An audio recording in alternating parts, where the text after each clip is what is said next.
So you're drinking right now a cacao drink, right? Tell me what is in that cacao drink and how you said about how if you put your heart and love and soul into it, it changes it. Tell me what you meant by that. That's very interesting.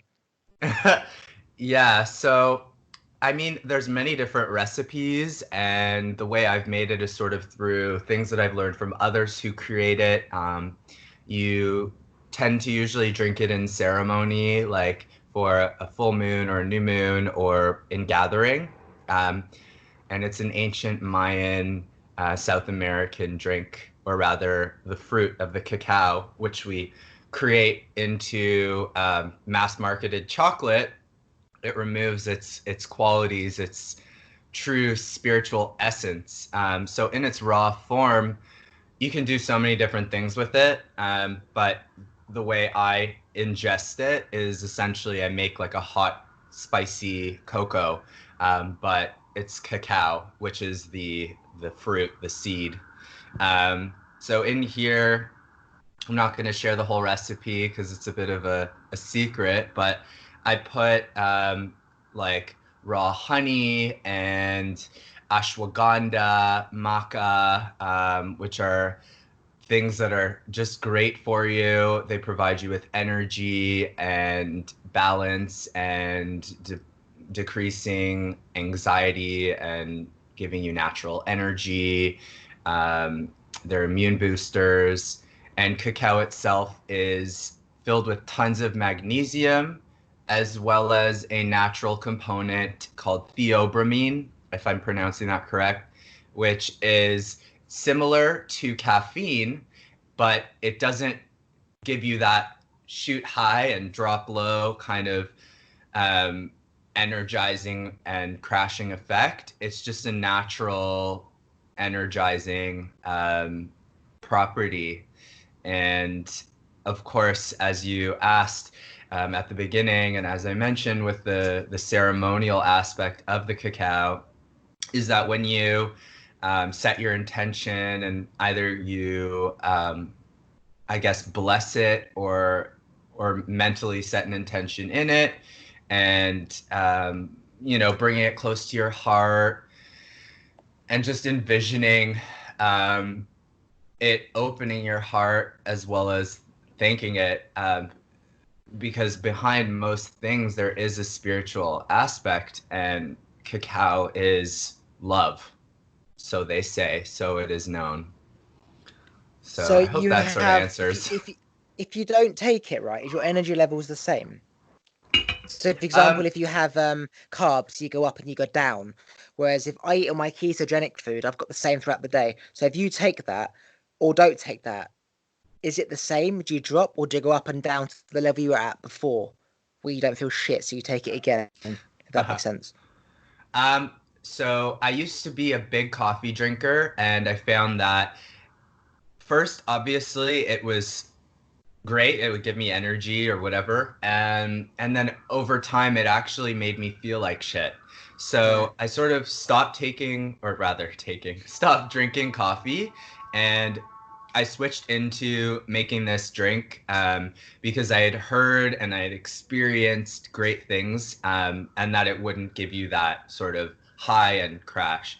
And to be honest with you, it's non-addictive, and no, I don't need it. I actually some days don't even drink it, but it's become part of like a ritual for me. So, uh, do I need it once I finish it again? Like once the effects wear off? No, not necessarily. I think it's more of just like a state of mind and a knowing.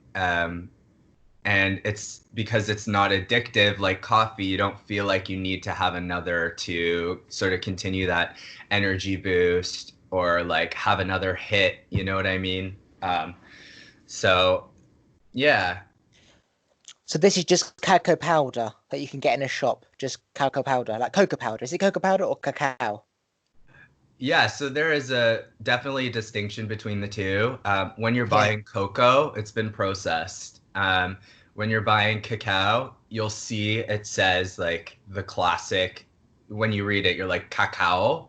Um, yeah, you can buy it in a lot of stores, at least here in Canada. They have cacao powder in like mainstream grocery stores now, actually, surprisingly. But I mean, I wouldn't say everyone knows what its true essence is. However, one of the packages of one of the brands that I had been buying, it gives you a little rundown of like the fact that it's ancient Mayan. Food of the gods is one of the terms that it's been deemed. And yeah, I mean, I'm sure you might be able to find it in the UK, but I would say like more so in like health food stores or like an organic food market, maybe something like that. You would find more variety and in different forms. You said raw honey.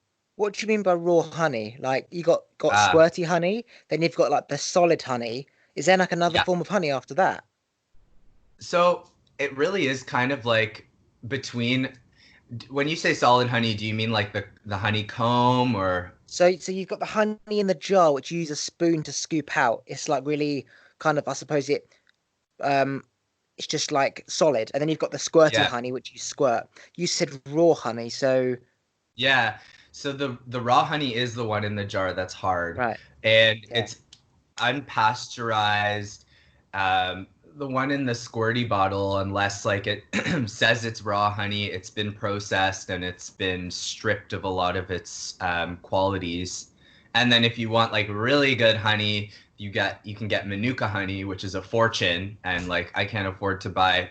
I think it's like $20 to $40, maybe even $60 Canadian a bottle Fuck for me. that. Yeah, and I mean it's great. You get like all these immune boosting benefits, and I don't know, but from raw honey, it's very beneficial for your health, and um, there's no alteration to it. So I've started to use that much more than processed sugars and of course fake honey. What I find amazing is that if you use sugar cane, normal sugar for tea and stuff and coffee, and you replace it with honey, it still Mm, tastes sweet. You can't really taste much different. It's just sweet, but yet the health between honey and normal sugar is crazy. mm, Like it's crazy. Like it tastes exactly the same almost, and yet the impact it has on your health is literally black and white. People should be replacing sugar cane with honey sugar because it literally, if you didn't know what was in it, you just drink that tea, you drink your tea as normal. If your mm. wife didn't say, "Here, I've replaced it with honey," you literally would drink it. Have you heard of somebody called Dr. Gundry? No, I haven't. Dr. Gundry is just elections and stuff online, but he says that honey is bad because it turns to sugar and our body reacts to sugar and does certain things, whether it's carbs, sugar cane, honey, it's still sugar. Like what sugar does is it spikes the blood sugar levels. What's your Mm, thoughts on that? Because I used to drink honey in my tea, and then he says that you should have honey in moderation because it's essentially has the same. It's obviously not got fructose, glucose, and those types of stuff, but it's still sugar. mm, Your body still reacts to it. What's your thoughts mm. on that? Yeah, no, he's totally right. I mean, everything the key is everything in moderation. That's something that I say very often, finding balance in your life between things and just not overdoing it. Like the reason why people will go to the far end and just they abuse things, and everything must be eaten in moderation. So you know, if you're going to fully cut something out of your life, that's also not moderation. So, taking what he says with a grain of salt and knowing that, like, okay, maybe if I'm having honey like 3 times a day, then that's not healthy, that's not balanced. So, there is, of course, a difference between like natural sugars versus processed sugars, and like sugars that come from plants that are essentially like sugar cane versus sugars that come from things like honey, which is it's more natural. So, and then there's processed sugars in processed honey versus raw honey. It's just a natural sugar. So, which is better for your body. But I'm not a scientist with the sugar, and I've seen a lot of people arguing and suggesting not to have sugar at all, I have like a bit of a gut, and like I'm happy, so what works for me works for me. What might not work for you, it's your choice. See, you know how you've got foods that are preserved and then foods that are processed, right? They people Mm, think they're the same, but they're not. Processed is just it's broken down, and preserved its stuff is added to it to make it last longer. But when you've got, say, a mm, steak, right? If your body breaks down a chewed steak, then as it breaks down, your body gets all the goodness, for example. It could be whatever, a nut, a steak, whatever, right? If you're vegan, your mm, body gets all the nutrients. But if you have a processed steak, like a beef, I don't know, like spaghetti bolognese beef, that beef mince, right? It's still mm, beef, it's still good, and not other stuff might have been added to it, but it's broken down before it's got into your body. So when you put it into your body, it will disperse easier because it's already been broken down. And so you don't mm. get all the nutrients that you would if it was simply being broken down in your body. And a lot of food these days is processed, and people think because it hasn't got added stuff in it, or it's 100% beef but still minced, like chicken fillet. If you have a Yeah, chicken fillet and it's already been minced, you've lost it's already been broken down. I mean, when your body breaks down that food, you get all that amazing stuff. And it's one of the reasons why so many people have so many health issues because they think what they're eating is healthy, mm, and it isn't. Um, it goes back to the basics: nuts, olive seeds, even too much fruit. This guy says fruit is a food that we used to eat or animals eat when it's winter is approaching because that sugar turns to fat, and then we can keep mm, that fat stored in our liver and then use it as ketones. But we have like fruit all the time, five a day. Must have an apple a day, keeps it locked away, and yet we're eating so much fruit.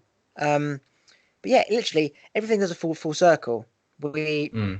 try everything. We go back to the basics. Two big governments, localized. Loads of shitty food. I feel better with this. Sugar, just a normal green tea. It's funny Mm. because what's interesting is people like us who are aware in this generation, we've gone through the cycle and we see the cycle looking back and forward. And then you go back in time. Humans have always been the same. They've always seen this cycle. They've already done that.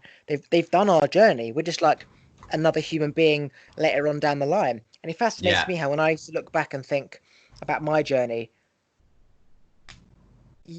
it's no different.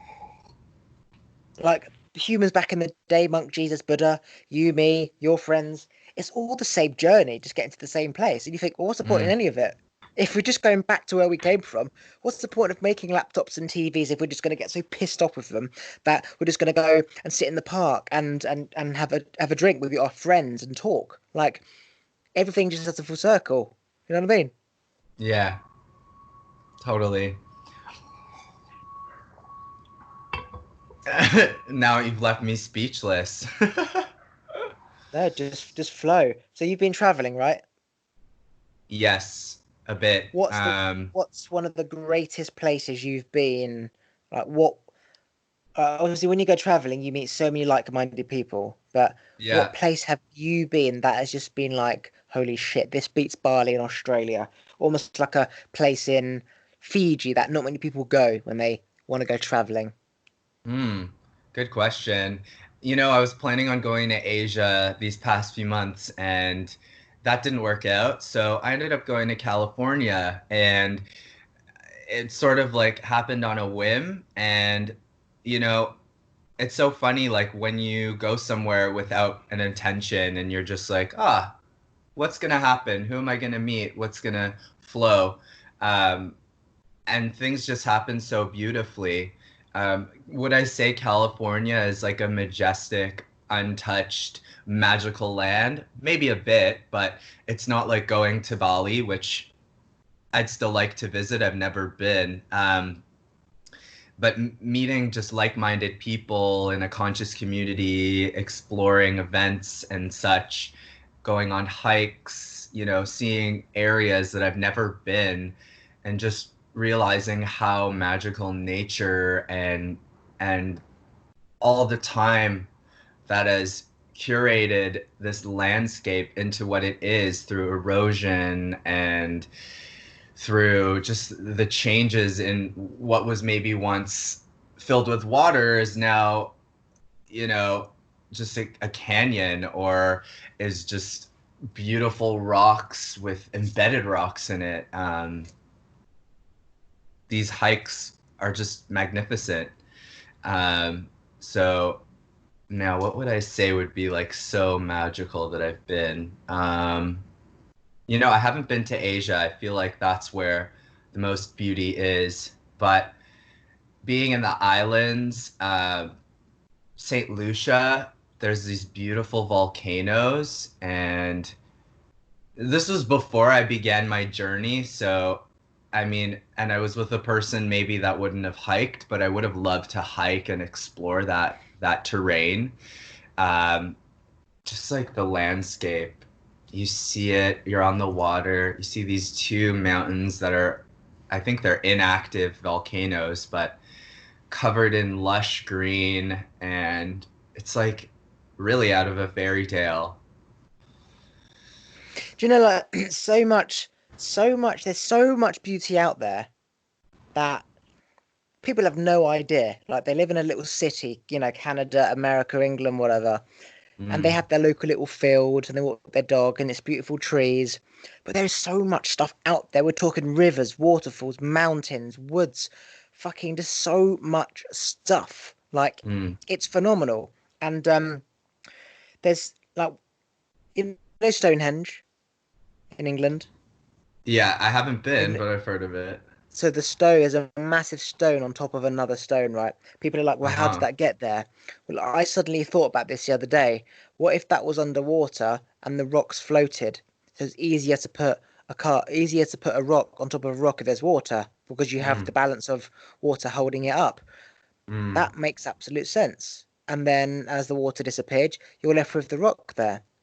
I mm, mean, there's also alternatives like they used sound vibration. They found the frequency of the rock and they found the vibration, they matched it, and the rock started to vibrate like telekinesis and they could mm, pivot it up.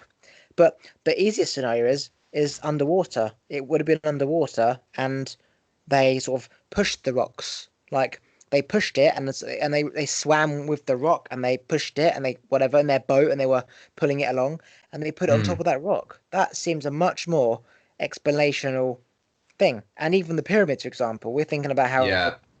you can build up whilst there's massive rock here. Well, what if when you have a rock and you position it and you put another rock on top of it, it floats and hits the floor and that rock keeps it down. Then you put another rock on top and it keeps the rocks stabilized in order as you are putting the rocks down.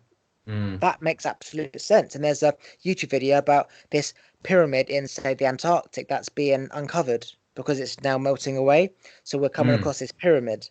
Well, if that's under water, under snow, it means that other pyramids might have been underwater too. mm-hmm. I mean, that shit, mate, that stuff amazes me. Thinking about how a human being used to be doing his stuff like we're doing now, just going about our life, and he's going about his life, getting up, putting more bricks on that pyramid, and then going for a sleep in the cave. And then you think about, okay, well, so that cave was in the middle of nowhere, like the desert. What did he eat? Did he eat a Mm. llama? Did he eat a camel? Like, was there a shop? Like, what did they eat? Did they have to bring food with them? Did they have a cave underground? And then they ate, and then where did they get their food from? There was no trees because it's desert or whatever. That fascinates Mm, me, thinking about what a human was doing then, mm-hmm. and how we think It's we're like just the funny. most smartest, but we're really not. We're just doing the same cycle they were doing. Yeah. But like what well you talk about food and like we get hungry and it's like, okay, what do I have in my fridge or where can I go and get a quick meal? So you think about that and it's like, whoa, well, like, are they prepared for that? Are they not? Are they being provided? Like there's stories in ancient times like that they're doing their thing and they're given food by the heavens, by the gods, by whatever. Um, and the same thing I think with the ability to build these ritualistic sites, these objects. I've been watching so many different shows on Gaia TV and documentaries, and Yeah. I mean, there's By the so way, many Gaia TV. I theories. watch. I watch Your Universe and You Are Creators. A lot of Gaia stuff on that. Don't know if you've seen that. You should definitely YouTube this channel.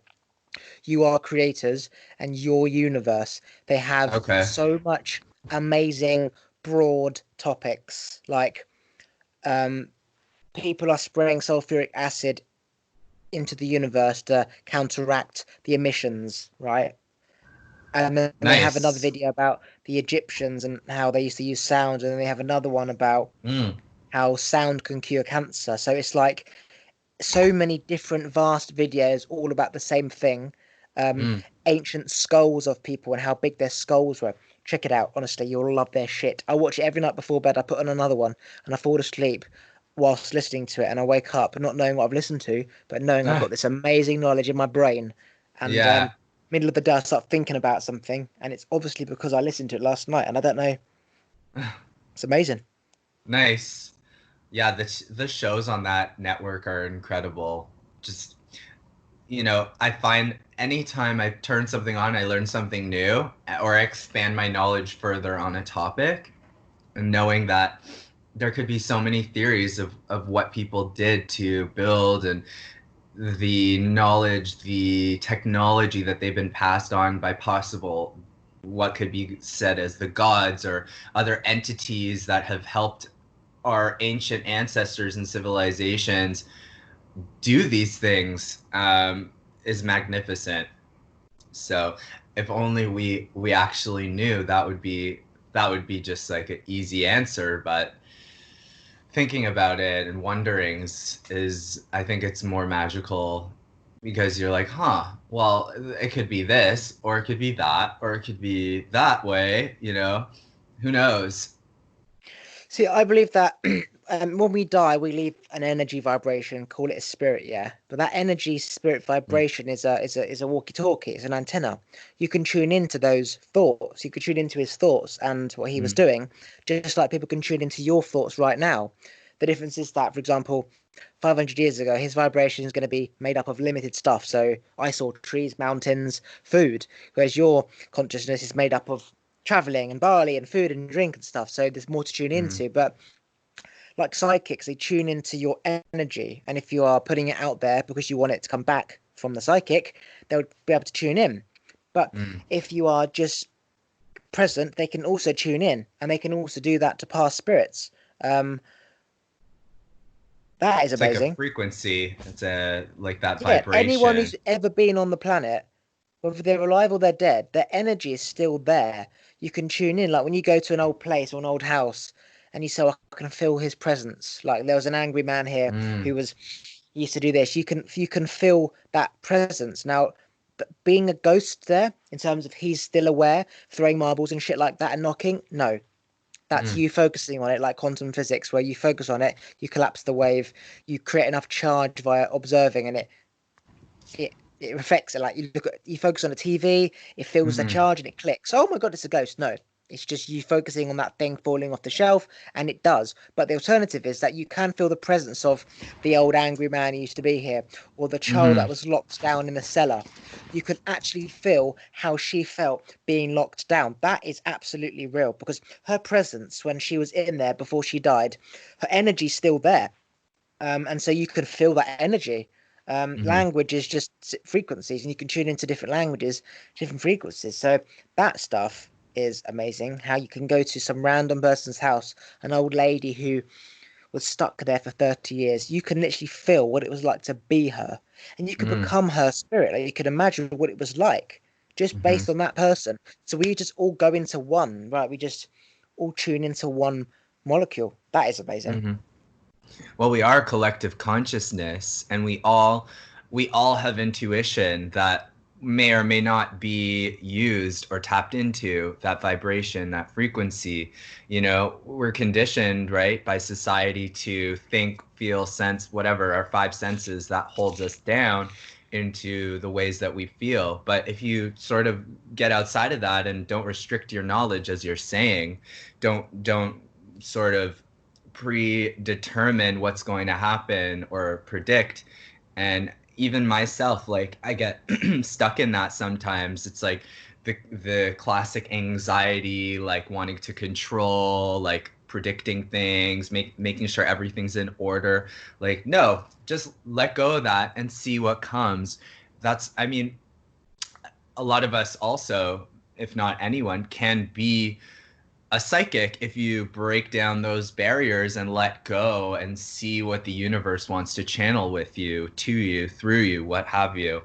um, And so thinking about that, like when you go in somewhere, it's that intuitive feeling, that energy, what's going on here, what happened.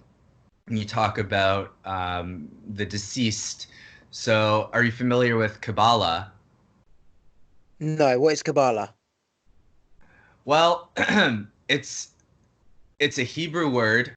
It's not religion or anything. It precedes religion, and it's something that I think it goes sort of synonymistically with like the studies of just mysticism in general, and it's something that came out of like the Israelites or before, passed on from source. But essentially the word means to receive. You're receiving knowledge, and it's divine knowledge. So one of the understandings of within the Kabbalah is that like we all reincarnate, and like our karma follows us through to the next life, whatever we haven't healed.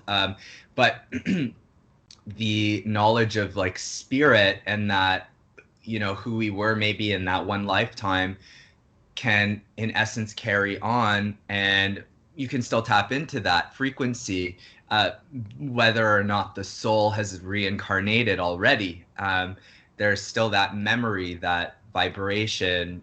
And especially when maybe someone has been, let's say, murdered, or has not been, they didn't die naturally. Maybe it was something that was caused by negative consequences, what have you. Just as an example, that their soul will haunt a place, and it's because that karma hasn't been alleviated, let's say. And so that part of that soul is still living in that vicinity. Let's say like it's their home, and someone murdered them and then occupied the home, and like there's that part of their soul, that energy that is not healed, that is angry, is still there. And that knowledge isn't just from the Kabbalah. That's like from doing some other research and intuitively understanding like, well, what are ghosts? Why are they there? What's the reason? Why do they scare people? What is this, ooh, like spooky, like when it's just like, you know, we all have a ghost. We are ghosts in body, in form. We've embodied these physical, like skin, flesh, and bones um, containers, and yet we're all spirit. So, See, as I said a minute ago, people think that ghost and spirit are the same, right?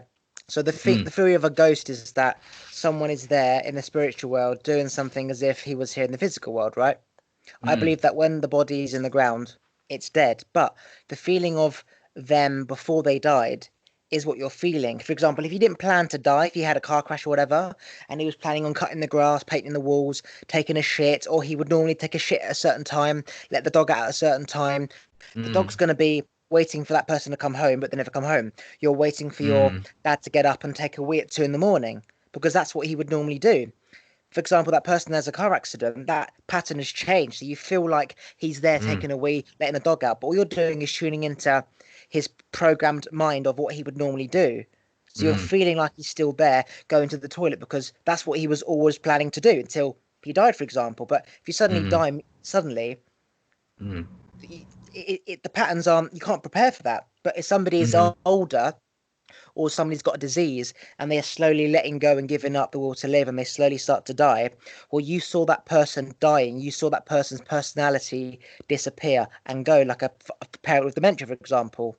So you've seen that deterioration, and so when they die, you've accepted that, so you know that they're not going to be going to the toilet or letting the dog out at certain times because you said goodbye to them, say a few years, months ago, when they got that disease or when they were dying. So it's sort of when it's suddenly cut short that you feel a spirit, as you said, when the soul hasn't healed properly, when it Mm, didn't go through, meaning it didn't live its life and die naturally. It died of a man-made cause. So that person's energy was still there as if it's a real person, and that's what you're tuning into. Um, what's interesting is the pineal gland, right? It's the only thing in the brain that isn't symmetrical. It isn't two. It's just one. So the mm, part of the brain it simulates, it reflects the other part, right? But the pineal mm, gland in the middle, it's just one. So again, this your universe thing about YouTube thing, they say mm. how it's the only thing with one which isn't two, like in symmetry, and hence why it has all the power. And they said about how it could have been an eye many years ago. Because think about it, your eye. If you look at your eye, you've got that bit there, and then the lines, yeah, like the Mm. ancient symbol of the eye. If you look at our eye, it Sure. does that, okay, and it goes out. If you look at the pineal gland, it's exactly the same, exactly the same. It's that eye, but then it goes out, like the ancient Egyptians, and they put that little, thing on their The Eye eye. of Horus. Yeah, yeah, yeah. It's exactly the same. And I thought, well, how the fuck did they know that that's what the pineal gland looked like in the brain, unless they took it apart? Then I thought, well, clearly it's not that. It's just simply the eye. But then, why is the eye the same as the pineal gland? Maybe they did take the brain apart once upon a time, and they saw the same. Um, Again, if you look at a walnut, take a walnut out of a shell, the walnut is exactly the same as a brain. You get a walnut, one half, with the other half, you put it together, it looks exactly the same as a brain, how it's like all just wrinkly and lined, and then you've got the line in the Mm, middle, and then you've got the little thing at the end where it was attached to the shell, which is essentially, the back of the skull to the neck. It literally is the same. And I'm looking at my dog sleeping, I'm thinking of a fetus, in a child's stomach, in a mm, mother's stomach. My dog's like that. That's what the fetus is like. It's mm, amazing. You look at everything. Everything is the same. A tree. mm, I look at a tree, right? I see broccoli. When I see the broccoli, I see my lungs and the capillaries and the alveoles, whatever they're called. You've got the lung and then all the bronchial and the alveoli stuff. And I was once on Google Earth and I saw the desert and how there was like streams and they with water and it branched out. It is exactly the same as a tree and a broccoli and my lungs and how it goes from the capillary to the alveoli, whatever. I was like, shit. How could nature be the same as a plant? How can that be the same as me and my lungs? And you realize every fucking thing has come from the same source, like the same, call it seed, everything. mm, Does mm, that mean that mm, tree's going to become a human one day or become enlightened? Who the fuck knows? Because we eat lettuce. Lettuce is just a tree. A little tree mm, was once a little shoot, like a lettuce thing, but that tree's a solid. But it's not a solid. It's just, it's hard, but it's still the mm, same. It rots back down to earth. And, mm. when you are spiritually enlightened, you look at everything, as I do anyway, as energy, because it Yeah. translates into energy. Everything makes sense when you put it into energy. Why is that person like that? Why is this like that? Energy. Why does the thermostat in the house go off when it's Mm, cold? Energy. It's the balance. mm, mm. And everything is like it's a reference for everything. Like, I think it takes a while till you really see it the way you see it, the way I see it in the same way. I mean, like, I don't look at broccoli and think the same thing, but I definitely have felt the same in certain instances. And then, you think about something maybe that you love so much, and then you go back to like, what is the seed of this creation? Why do I love this so much? Like let's say like you like clothing or something. Why do you love it so much? What does it make you feel? What is that feeling? And that, like, what does that spark in you? Well, think about the person that was creating it, and they created it to, first of all, they created it because they had a feeling that they wanted to share, but that they inherently likely knew that you would like that too. And so they created it because it would be consumed and appreciated. But if you think about it, it's all these essentials, these necessities that, like, earth, like nature, all these things that we maybe take for granted, not all of us, but most people take for granted, and they don't see like what this provides to us as humanity. That trees give us oxygen. Well, it's far deeper than that. They don't just give us oxygen, their life. They produce fruit, they produce seeds for animals, they go into the network of the ground. And you know, I watched this documentary recently, um, Fantastic Fungi, and it's about the mycelium, the mushrooms, which there's a lot of talking about how mushrooms are very similar to us, but really everything is similar to us. Like, we're all made of the same DNA. It's the energy. It's the same. It's just vibrating in a different way, and not everything necessarily has the consciousness to make choices. But I mean, you know, like a rock probably still has some sort of consciousness. We just don't know, like we haven't tapped into it. So, but the roots of a tree, they bury themselves into the earth, and they're communicating with each other through the earth, through their roots, which tap into the core of this globe that we live on, that gives us life, that gives us food, which from the sun, from all of the elements, from the cosmos, really. But like the sun provides energy to the earth, which creates life, and the water, which is also, it's just all flowing and in and out, and whew, Bob crazy. Proctor once said, before I proper knew my shit, it was something that I had to sort of think, okay, what does he really mean by that? And I kept questioning it. He said, the seed in the ground has a vibration, and the earth has a vibration, and it has to match before it like sinks itself into the ground and become a tree. I was like, the fucking earth has a vibration, and the seed has a vibration. He was right. If you think about parents when you want a child, right? If you will really want a Mm-hmm. kid, you're really tense and you're stressed. You're not going to be able to conceive because you really want it so fucking bad. When you relax and you just fuck like you're a 16-year-old kid at school and you don't want to get pregnant, what happens? You get pregnant. It's because you were relaxed. You were just fuck free, basically, and you were happy and you were in sync. Whereas if you're really stressed and I need a fucking kid, and that father's like, oh my God, Jesus Christ, I'm gonna be this wife forever, he's a different frequency, and the sperm is the same. It's a different frequency to the eggs because it's part of her. If she's negative and he's a positive person, it's not going to be the same. It's the same for Mm. the seed and the mud. The soil Yeah. has a vibration. The seed needs to match it, and bang, it grows roots. Yeah, everything, everything is the same. But it does take you. It does take a while. It does take a shift of consciousness to see it because when you know everything's the same, you look at a radiator and you suddenly don't think, okay, well, I know it technically it's the same, but I don't really can't understand why. And then you go back into time of how that was created, the idea of a radiator, which was essentially fire. How was fire created? Building up heat by rubbing a stone against the stick, and you think, ah, now it makes sense. Um, Mm-hmm. yeah, it's fascinating. When I used to go clubbing, I used to look from the top bit, looking down. Everyone was dancing, but they were all doing the same thing to fit in. They were like Mm-hmm. all the same vibrations in a glass, just like dancing at the same rate. And there was me really confident, and I used to dance, and they used to stand away because I used to make them feel intimidated. And so I was the big energy vibration that sort of vibrated everyone out. And then I went Yeah. up the top, and I understood why is it that when I'm there, they disperse, and then I'm not. They're all the same, and it's because I wasn't the same energy as them. They were vibrating at that, and I was vibrating at that, and that's why when I moved, they all came together as one.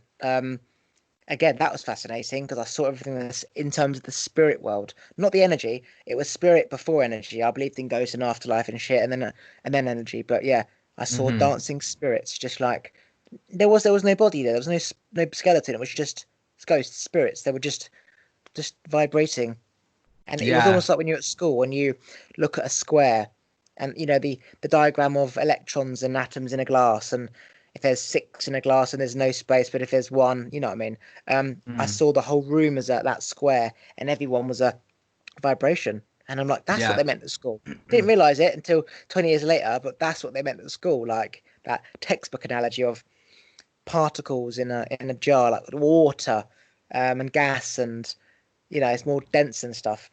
Very Mm-hmm. interesting. Well, if you think about it too, like I've gone through pretty much the same experience as you as well.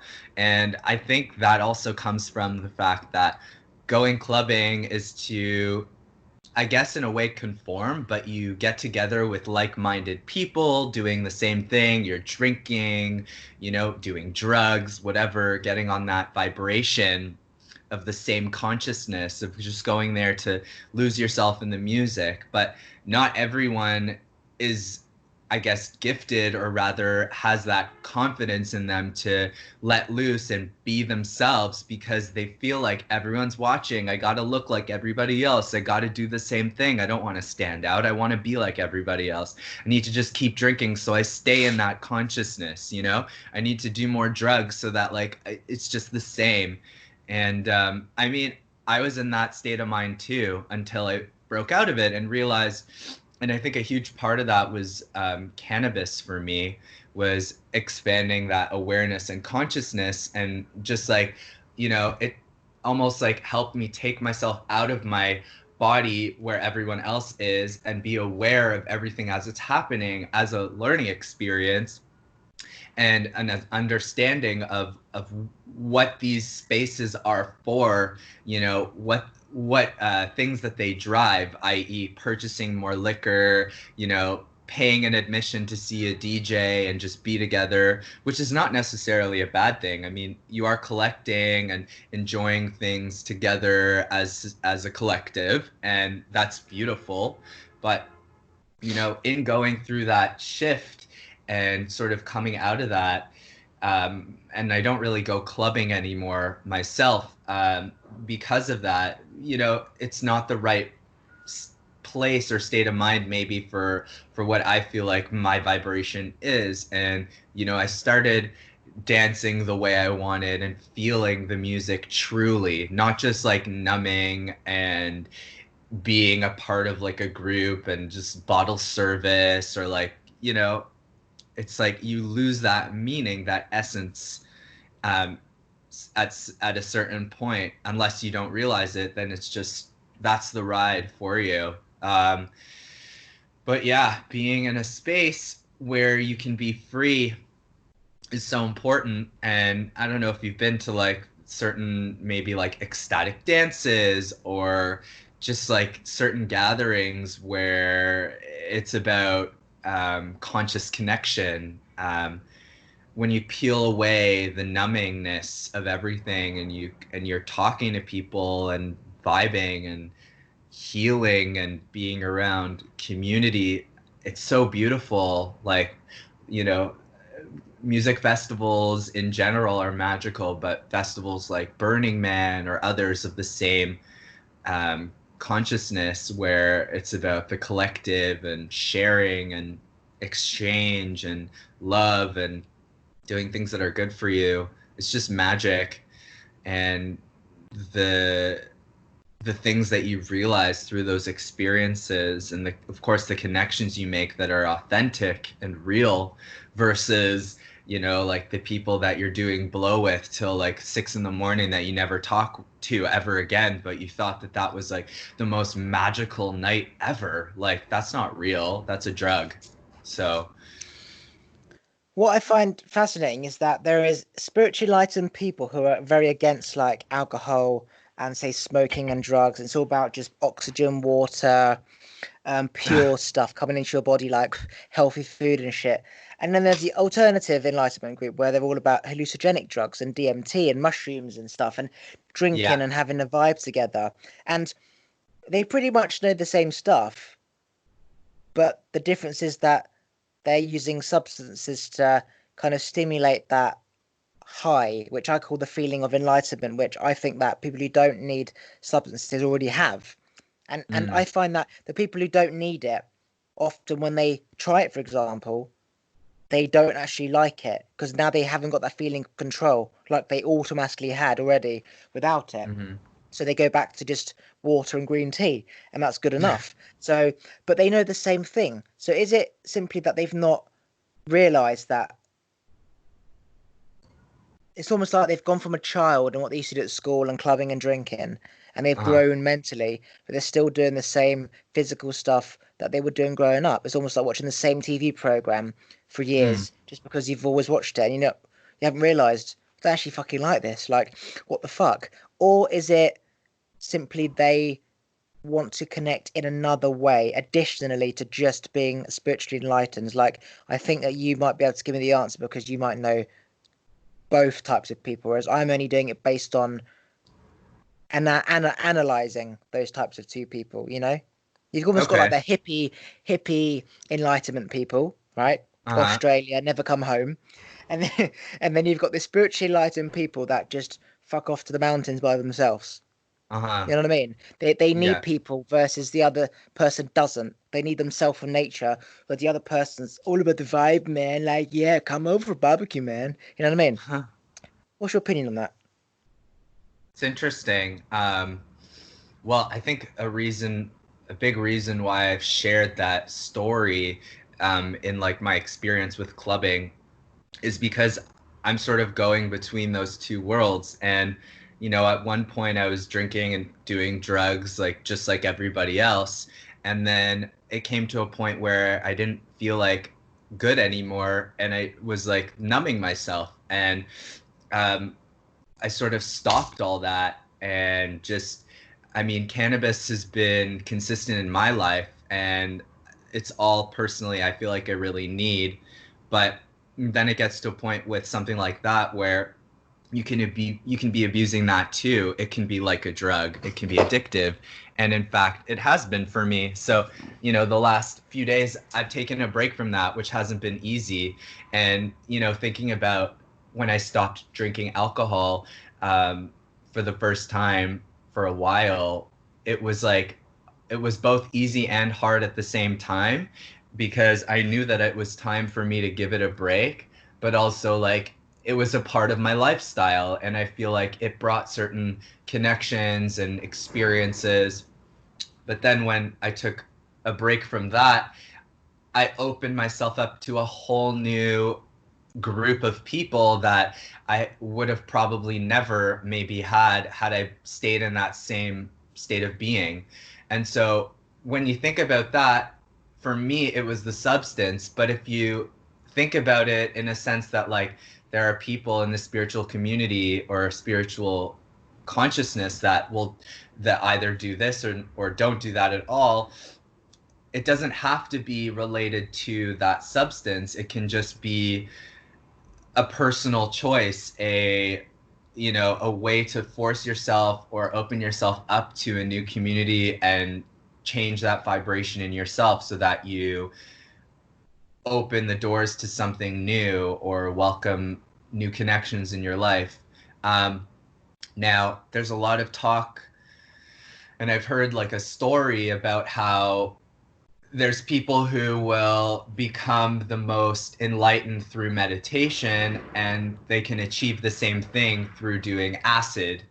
Um, and yet, that if you think about it, when you're taking something, it's almost like you're short circuiting the whole process to get there. You're speeding up the process, and all of a sudden you made it. So, when you take something like that to get to that process of the most beautiful, enlightened visuals and state of mind and whatever, you're gonna go up there the same way like with drinking coffee. You're gonna go up and then you're gonna go down, um, because you've jump started the process. But it's not to say that using it with intention, in moderation, blah blah blah, can be a part of your third eye opening process, not just eye opening process, but expanding, cleaning out and opening your pineal gland to see and experience more than what your limited reality was. And I'll say that from experience in starting to medicinally take mushrooms but with intention versus just taking them.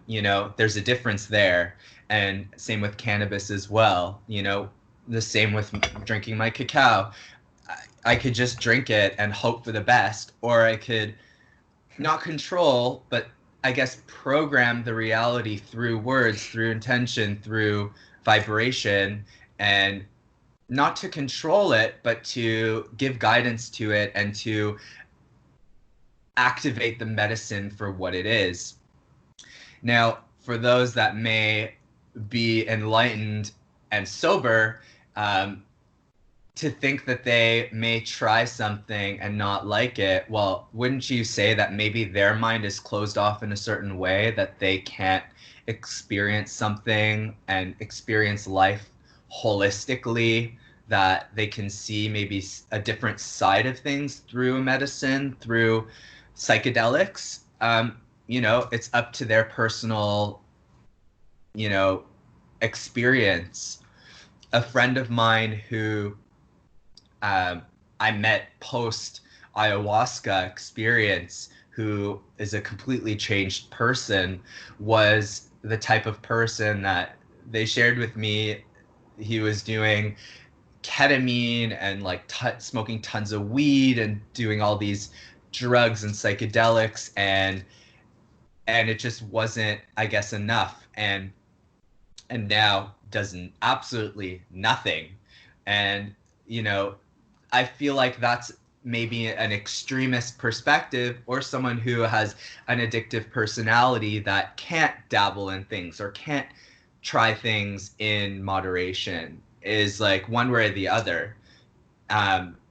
In finding balance and moderation, you see that things like medicine, psychedelics, what have you, even alcohol, which is, wine and beer, whatever, it's fermented, it's an alchemical creation, that there is that magic and that ability to sort of expand your mind in a different way that you wouldn't without the substance. Maybe you could through meditation, but it's still not the same necessarily. So now I don't know where I'm going with this now, but I think there is a reason for everything being in life, and to teach you a lesson, to maybe help you get to that next stage.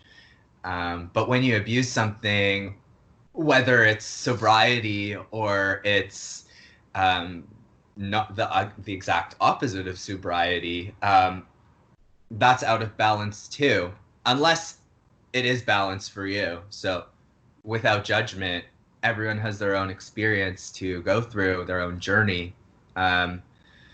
This is my own opinion of that. And you don't have to try something if you don't want to, but if you never try it, how will you know, right? So this person I said about Dr. Gundry, about the honey thing, right? He said he's basically made a name for about lectins, and basically lectins are sticky sugar molecules that stick to our blood, right? And cause havoc. And lectins are in 90% of foods. So lectins are in like corn, wheat, pretty much everything, like starchy stuff. And it sticks to our blood and it just causes a lot of shit, basically. If you eat, say, Doritos made from corn, you eat those Doritos, the lectins in those Doritos want more of itself. So you eat more lectins, you eat more corn. Chinese food, you have more Chinese food, all the lectins in the food are like, give me more, give me more. So you eat more Chinese. If you smoke, you have certain things in that smoke which your body wants more of. So you have another cigarette. Essentially what it's saying is that what we have is all that we need. If you give yourself something, it's going to want more of that. If you give a plant more sun, it's going to grow bigger. If you give a plant more water, it's going to grow. If you give it a bigger plant pot, it's going to fucking grow more roots. If you give it more food, it's going to grow. Whatever you give your body, it's going to work with and adapt. If a mushroom gets stuck to a tree, and that tree might use the mushroom's nutrients to grow a certain way. The point I'm saying is that whatever you give something, it will always adapt more. So if you smoke, you're going to smoke more. The more you smoke, the more you smoke. Drugs, you're just going to keep wanting more drugs because your body gets used to that feeling. It becomes your default feeling. So now you need more of that default feeling. And see, to me, addictive personality it defines to me as you haven't got the awareness of understanding why you're doing something. So it's not willpower. It could be seen as, if you're weak-willed, then you have an addictive personality. You always need to be doing something else. But it comes down to you haven't got the awareness of why am I doing it? Because I believe a strong person can get himself addicted to drugs and get him off just like that, whereas a weak person might not be able to. That's not the Mm, drug, that's the addiction. It's the person's energy within. So you could call mm, it what you want, smoking, drugs, alcohol. A strong person through studying has always got themselves off. They can stop. And it just says that they chose to do it or just went into that pattern of, doing drugs and they were out clubbing, but then they can stop and not go clubbing, not do drugs. They were always in mm-hmm, control. Whereas a weak person who needs this constant feeling of people and love and fitting in because they're weak, for example, they find it hard. But that's not because the drug is addictive. It's their inability to understand why they are in their position and they haven't got an alternative. So they haven't got the ability to get themselves out. And it's the same for the lectins. The lectins are in the food. You want more of that food. I find mm-hmm. that if I don't eat crisps for ages, I forget about crisps. The minute I start eating crisps, I want more crisps. Same for Yeah. smoking. I don't smoke, but same for smokers, alcohol, drugs, cigarette, um, Chinese food, Indian food, KFC. It's not that it's designed to make you want more. Yes, of course, MSG and salt makes it taste good, so you naturally want it because it tastes good as opposed to a banana or a lettuce. Mm, But it's more that the foods itself have things in them aside from the MSG that you may put in on purpose to want more. That is why you're wanting more. Again, it's not mm-hmm, all man's trying to control, it's just nature and life. It'll always attract the same people in the club. mm-hmm. I mean, I was that person who I never used to fit in, and I used to go with my friends, and every time I used to dance like myself, they used to be like, "You're so weird, what are you doing?" So you go into your head, you get nervous, you get in a bad mood, you'll go out for a fag. What's wrong? Come in, fuck off. You would put me down, and then I stopped going clubbing with them, and I used to go four times a week by myself. I could go when I Mm, wanted, leave when I wanted. I could dance whoever I wanted, speak to any girls without going, "He's gay," to try and cock block me, for example, or yeah. "He's weird" or whatever, because I was getting the girl and they weren't. I thought this is fucking bullshit. I want to speak to who I want, and I used to go out by myself, speak to who I want, get their number, do whatever, and go. And I was so free, and I could get any girl's number. I could dance if I wanted, to the point where I served my purpose of why I was going clubbing. It was Mm, for me to be confident. I was so nervous I couldn't speak to any girls.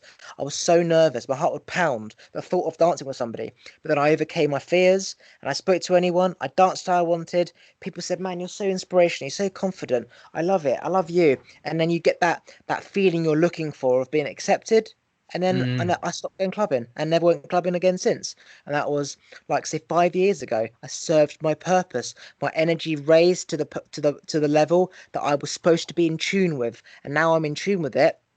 I'm at mm, peace. And you can say that is just simply getting back to nature, 528 mm. vibration, which is what our body should be in. But sitting in an office all day is fucking lowering us down to, 300 hertz with negative Johns moaning about the printer not working. Yeah. Oh my. Well said. Thank you for sharing that. It's funny, like we don't realize how every experience in life it's a test and a challenge and a journey for us to go to the next level once we've figured out what that test was or accomplished that feat. It's like when you think that life is a game, I mean it's true. Like there's levels to this shit. Like each Yeah. each experience, each relationship, each place we're in, it's all a part of the game. It's all another level. And I definitely relate to you on that aspect with the clubbing thing.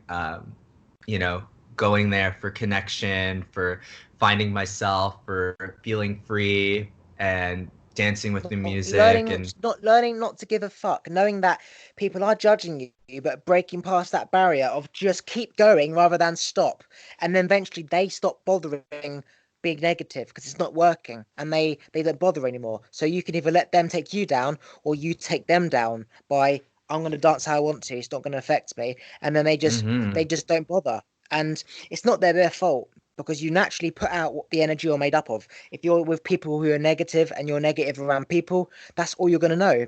Be negative mm-hmm, towards somebody. It's not their fault. But in order for me to raise my energy to that level, I had to overpower their negative energy one by one, knowing the secret said, just keep going. And they will mm-hmm, realize that when you're not reacting to them, they won't bother. And one by one, they turn around and give up. And that's when mm, you win. And so many people crumble at that point And like I used to, every time I see something, it's so weird. Why am I weird? Why am I weird? I used to take them down in the negative form rather than just continuously doing what I was doing, talking to who I Yeah, was talking to, dancing to how I was dancing to, watching what I was watching, talking about some weird shit. I would just keep talking about it rather than let them dictate what I should be speaking about.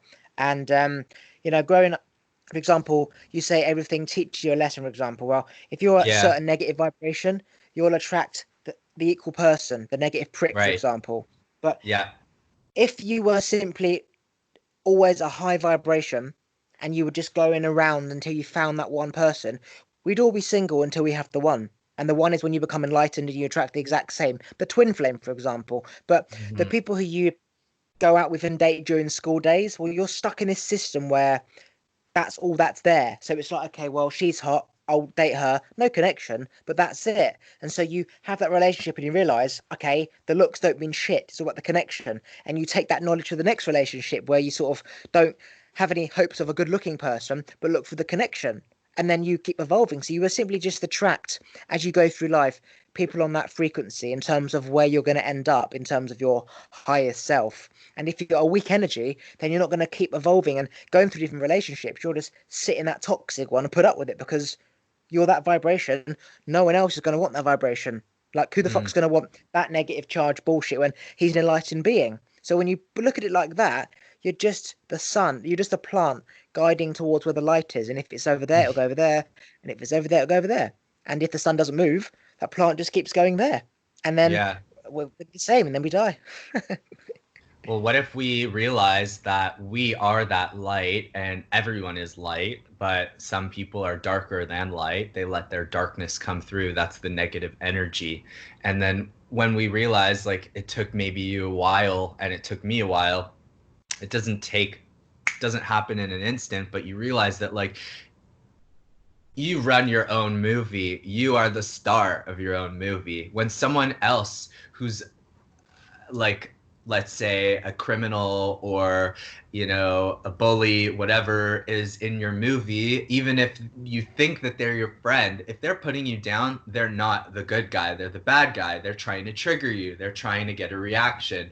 Well, why are they doing that? Because they are hurting somewhere inside of themselves, that they are not able to exude the same confidence, authenticity, and light that you're exuding.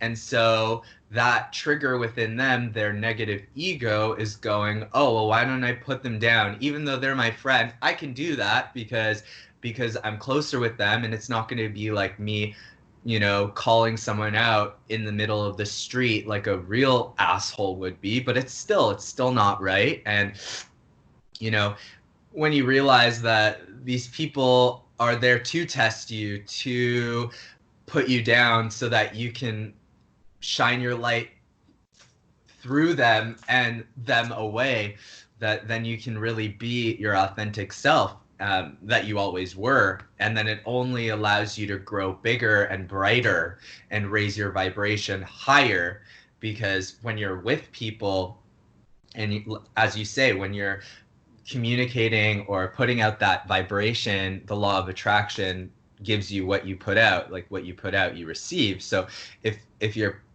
even if you're putting out light and then you receive dark, then you have the choice to either succumb to the dark or shine your light brighter and beyond.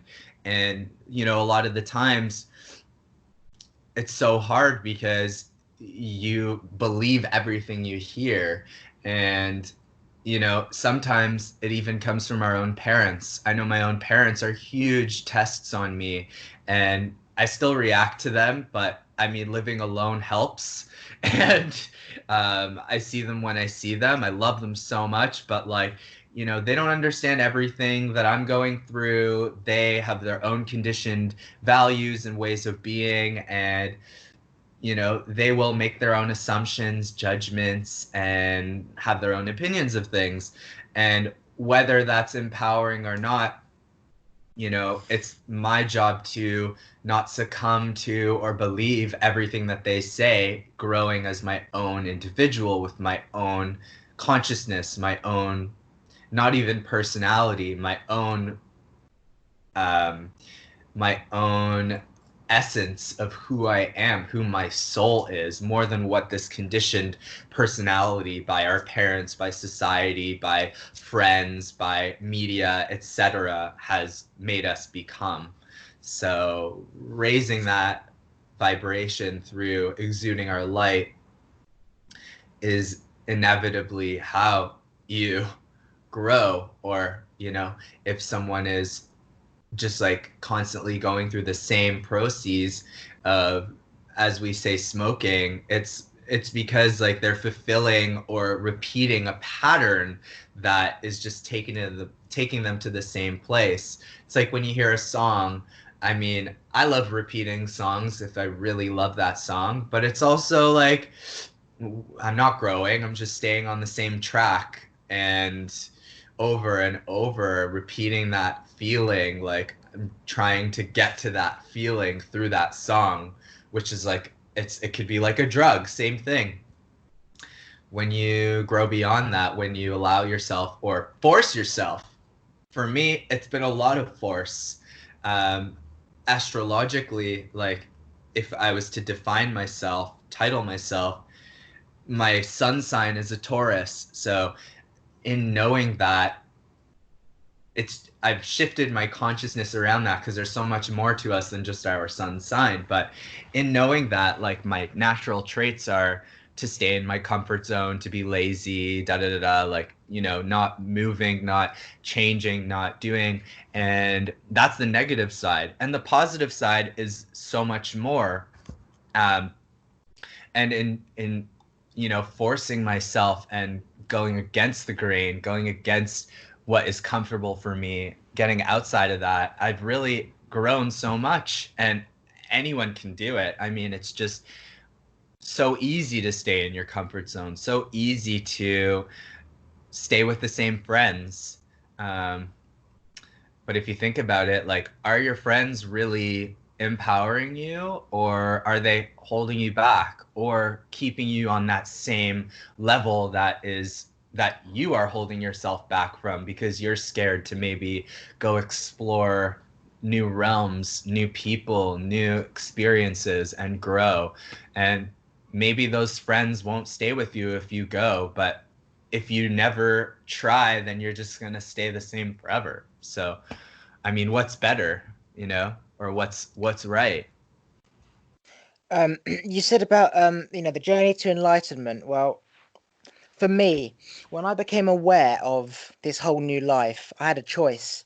Do I keep Mm, doing the same thing over and over again, or do I not make the same mistake twice? Now, just imagine, the bigger energy you are, the more potential you have, the higher the vibration, the more positive you are, the third, and that's north, for example, the further south you are going. Because if you think like, this isn't right, I want change, it means you're going in the wrong direction. So I was going south my whole life. Parents saying do this, friends saying do this, school saying do this. I was a black sheep my whole life. I've never ever mm, fitted. I've never had friends. I've never had that tribe where like the festival tribe where I can just be myself. I've never ever had that. Even mm, now, if I went to a festival like Tomorrowland or Reading Festival, would I mm, really fit in? Like, I think to myself, I'd have more similarities with them as opposed to other people, but would I really fit in? Because I am very different, although I'm more similar to you than my even friends growing up, right? But I'm still really different. So I became aware of all this shit, and I decided not to make the same mistake twice. Now, I mean, not make the same mistake twice. I mean, I was going south, and I've been going south for 10 years. I now had to turn around and go north, which felt like undoing 10 years worth of stuff. So I was not mm, making the same mistake twice. So if somebody lied to me, I said to myself, I don't want liars. I'd say I don't need my life. If somebody owed me money, I'd if somebody said they'd pay me back and I knew somebody didn't, might not be in them, but if somebody didn't and they said they would, I'd say, sorry, I don't make the same mistake twice. Somebody didn't pay me back once. Right. I didn't lend money out because I didn't get it back. Okay. So now I don't lend money out and I won't ask for money. Okay. And I would, if for example, I went clubbing by myself and my friends didn't go when I wanted to, I'd say, right, I'm always going to make sure I've got enough money for a taxi or I'm driving myself. If I forgot something, I'd make sure I brought a bag and I put it in the bag. And if I tripped over some shit on my floor in my room, I'd make sure I have a tidy room on the floor for the rest of my life, which I have done. If I can't find something, I'd make sure I know where it is. So if I couldn't find, say, a hairband, I'd make sure every fucking drawer was ordered and labeled so I would know where every damn thing is. If, for example, I had a power cut, I'd have a backup generator, right? If, for example, I was late for work, I'd make sure I was an hour early every single time, which I was and I used to be until I started working for myself. And if I couldn't find a file on the computer, I put them all in order, alphabetical order. Every single thing that I didn't want to happen, when it occurred, I said to myself, I've got a choice. Do I want this to happen again? If the answer was yes, I do nothing. If the answer was no, I put a system in place and I take action, right? If, for example, I ran over credit and my data bill was massive because I didn't have enough credit, I'd make sure I got more credit next time so I'd have enough data. I essentially made sure I didn't make any mistake twice, and I don't make any mistake twice ever. And if I do, I hold myself accountable, extremely accountable.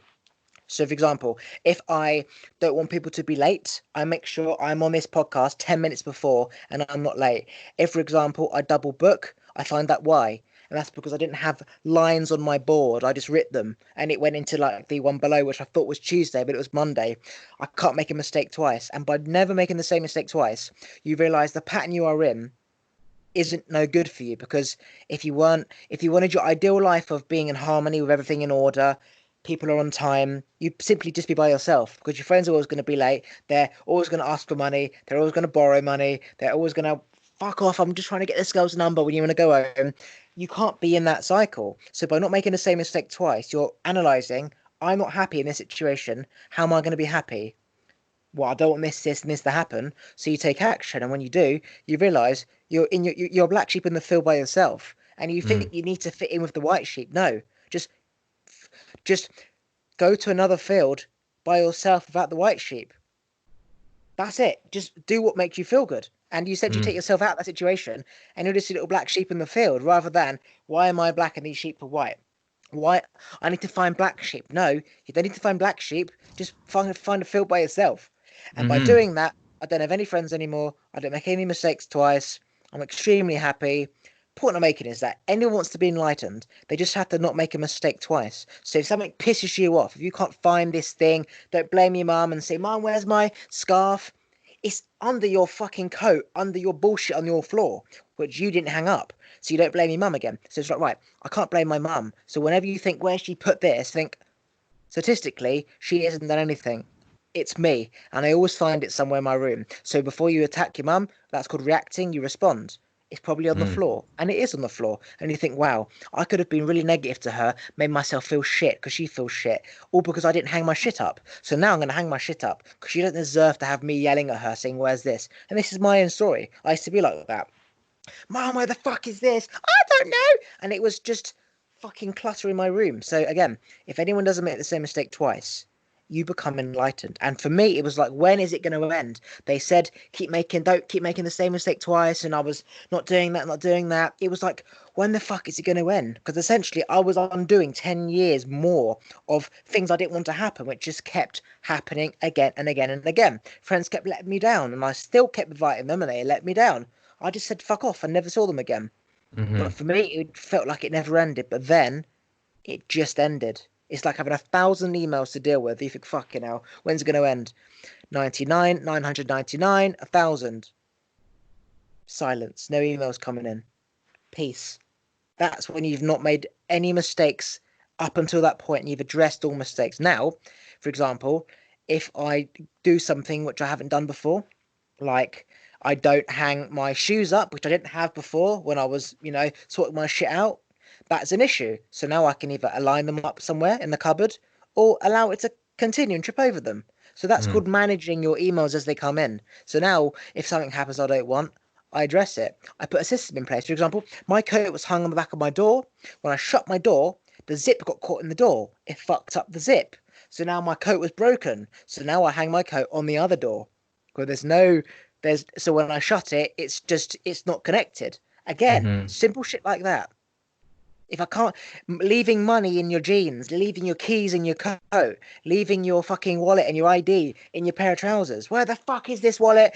Like, you need to leave and you can't find it. Every time I hang my stuff up, I empty my pockets. I put it in my pot. My pot has my keys, my phone, my whatever.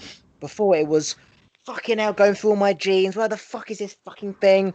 And that's not acceptable for me. That's stress. Did Mm, not have to happen. So when you're hanging shit up, empty your damn pockets. mm-hmm. Be prepared, one step ahead. And like when you when you thinking about how this references to everything, when you think about like, oh, I can't find that, well, think back to the seed. Like, you know, where was it in the first place? Why have I lost it? What haven't I done? Or what have I been doing that is making me continue to go to this place of stress and anxiety and confusion and clutter. And I mean, I'm a very messy person, but I find organization in my mess.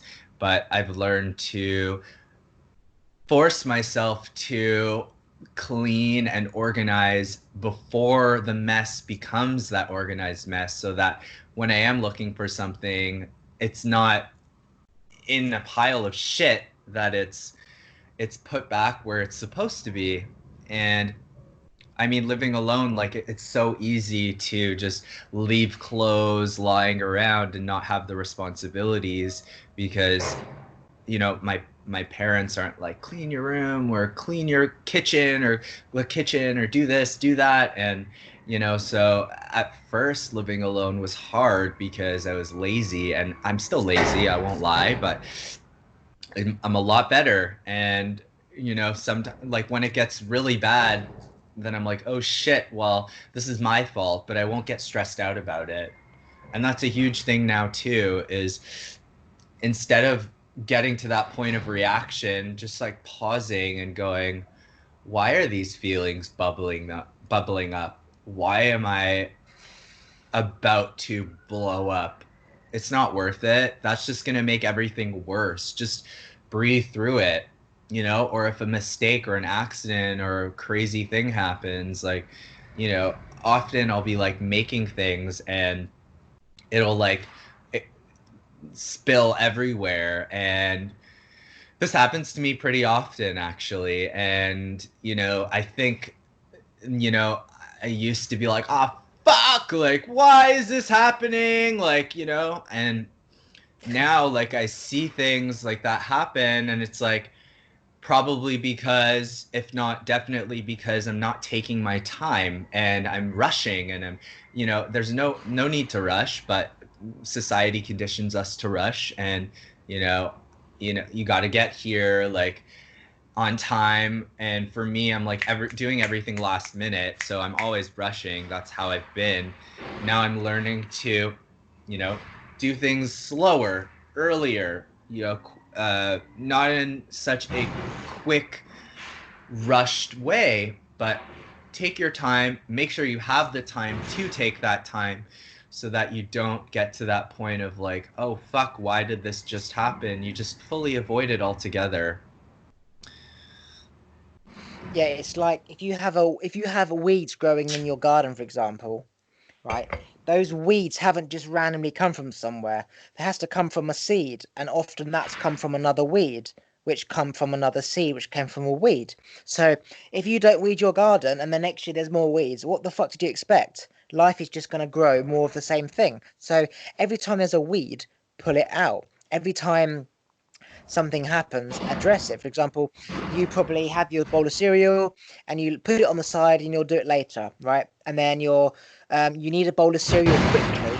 I've only got one fucking bowl. That bowl's not washed up, so now I've got to spend time washing that bowl. Whereas if you'd wash that bowl, you simply have it in the cupboard and you can grab that bowl and you can eat it. And nothing, and as you said, rather than reacting of why the fuck is this happening, understand why did it happen? Because I was too fucking lazy to clean my bowl up. Why? Because I was late. Why? Because I went to bed late. I was watching Netflix. Why? Because I was farting around doing this. Why? Because I was pissed off at my friend and having an argument. Why? And you realise the hour argument with my friend made this happen, which made me late, which made me watch Netflix later, which made me get up later, which made me not wash the bowl, and you see everything has a knock-on effect. That weed you didn't fucking pluck when you saw it, you just allowed it to grow.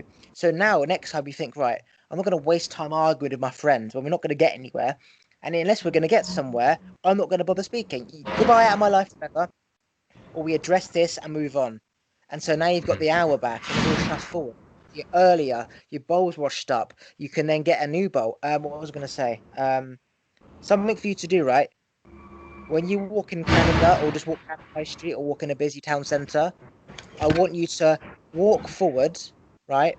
And see everyone rushing past you to the left to right. So you're going to be walking, and as you walk, there's going to be people walking left and right.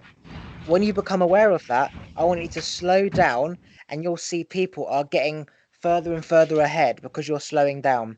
And then the more you slow down, the more they rush past you and the further ahead they go. And what you're going to feel like is a Matrix person. You know, in the Matrix where you see like let's just say like boom coming past you, or I don't know if you've seen this thing called fuck, it's this program. He takes his tablet and it changes everything. It's on Netflix. Fuck, what's it called? He takes his tablet, let's say DMT, and now he's so aware, so alert, and he gets his massive job in this massive industry. Anyway, the point is this, right? That you're walking down a path and you see everyone rushing. As soon as you become aware you're rushing, hold back and you'll see them go forward. Go even slower.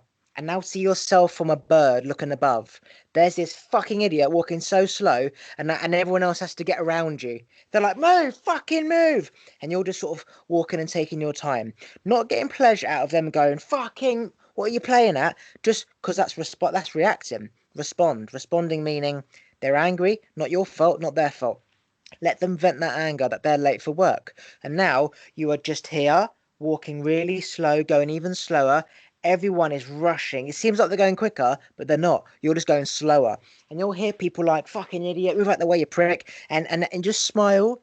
See yourself from that bird of just you there, walking slowly. There's no rules in life. You can walk however fucking speed you want. If they're late, not your problem. You're enjoying your day as if it's the middle of a field. Just because it's the town centre doesn't mean you should be walking any quicker or not. But then you become aware of everyone rushing and you just relax and you walk and you get there at your own pace.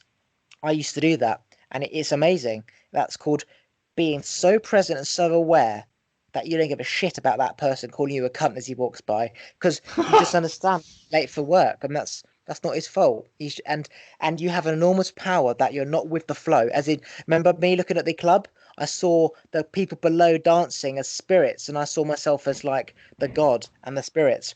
You see yourself as this aware being in that crowd when everyone's rushing, and you're not rushing. If you are rushing, of course, rush because you're too late. But don't make the same mistake twice. Leave 15 minutes earlier so you can walk at 2 miles an hour when everyone else is walking at say 10, when you'd normally walk at 10, just to give yourself that pleasure of I'm walking at the speed that I'm walking at, and everyone's rushing, getting out of the way. And it's the same for your cereal bowl. Next time you're about to just plonk it on the side, wash it up because you know that you in the past gets pissed off how you haven't got a cup to drink out of, or your friend comes over, so you give him a fucking glass for his tea, which is not acceptable. So now you've got your cups washed up. Again, it's just understanding why this happens, and it's because you just haven't been aware whilst you are doing something the consequence of this, or what you call action and was it cause and effect, action and consequence. And it's just being aware before you are aware, like rather than being aware afterwards. You're just aware now. So rather than plonk it on the side, I hear my mum and dad say, no, don't just leave it for me to put it in the dishwasher. And so I go back and I put it in the dishwasher.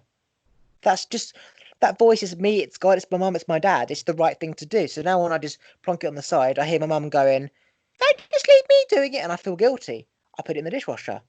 And that's just it. It's aligning yourself what you know you should be doing anyway. Not because a parent told you, just because it's the right thing to do in terms of having order in your life. There's a reason why your photos at the back are and aligned, because our brain looks at things for symmetry. If you are a part of a pack of animals and there's this other animal that you're not familiar with, you think, fuck, he's going to kill me. He could be a predator. So you look for patterns of symmetry. If there's I throw a lump of bread outside in the garden and all the birds come. But if there's no bread, they don't come. I was like, well, why does that happen? They recognize this, the patterns have changed. The symmetry's not the same. So we have things in order because that's just how life is. We're used to symmetry, we're used to patterns. And if you've got your jeans, your top, your skirt, your bra, your fucking all things in different order, how the fuck are you supposed to find anything? You put your jeans, then your t-shirts, then your long sleeve, then your socks, and then your pants. And your brain is used to seeing order, which is why everyone's fucked because their laptop's full of shit, their phone's full of shit, their fucking bedroom's full of shit, their fucking everything's full of shit. And our brains are supposed to be in symmetrical order, not clutter. Clutter's man-made. Mm. It's so Also, easy. before you talk, when did you become consciously aware to not say like, if, but, and fill it with bollocks and just think and let it flow? When did you become aware of, okay, like, but okay, well, when did you become aware of that? You know what I mean? Because I know you've mastered yourself, haven't you? Wow. See, I just did it there. I feel like I don't. See, I did it again. I feel that I still do that, but I haven't really thought about it. I mean, maybe in the last my Did you journey make a to conscious decision not to do it? no, I think it just happened. Trusting maybe what I'm saying rather than Yeah. thinking or waiting for something to come to me. When you just let it flow, then you don't have to think. Um, Also, probably when I stopped filling my body with crap, um, not to say that that's a wrong thing, but eating better, not always drinking and putting shit in your body really helps clearing out your vessel, your body. So, and I think that helped establish the trust and knowing that we're all technically channels of like not only our higher soul, our higher self, but we have other beings that are helping us operate, whether that's angels, guides, source, what have you. And we are all living flesh and blood gods or angels or whatever, that we all have something to share. And when you're plugged into the media or the consciousness of society, you're trying to adhere to something that isn't what you have to uniquely offer to others. So my journey has been probably just over 2 years, if not 3 years, but in the last 9 to 10 months or so was when I really made that shift and began letting go of the people that weren't serving me, began making and setting intentions and goals, affirmations, releases, honoring myself more, eating even better. I was a really lazy, fat kid, and I just didn't like to go do anything active.